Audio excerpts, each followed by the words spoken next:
माल बुहा गाड़ी में छेली मेढ़ा भली बुहा होती दशम श्रेणीर छात्र असुरक्षित अवस्था दशम श्रेणी में परीक्षा देवाक जाउछंती छात्र।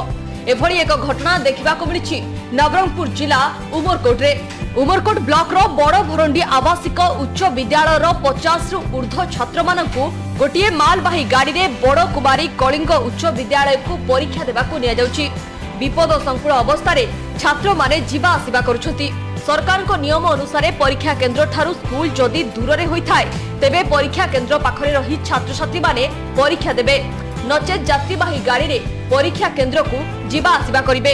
हेले बड़ भरंडी विद्यालयर छात्र छात्री माने माल बुहा गाड़ी रे जीवा आसिबा करिबा केते दूर उचित एने बड़ भरंडी विद्यालयर प्रधान शिक्षकों को जोगाजोग होई पारि नाही।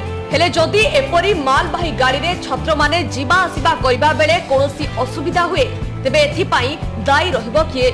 नवरंगपुर संजीव चानी का रिपोर्ट, DTV ओडिया।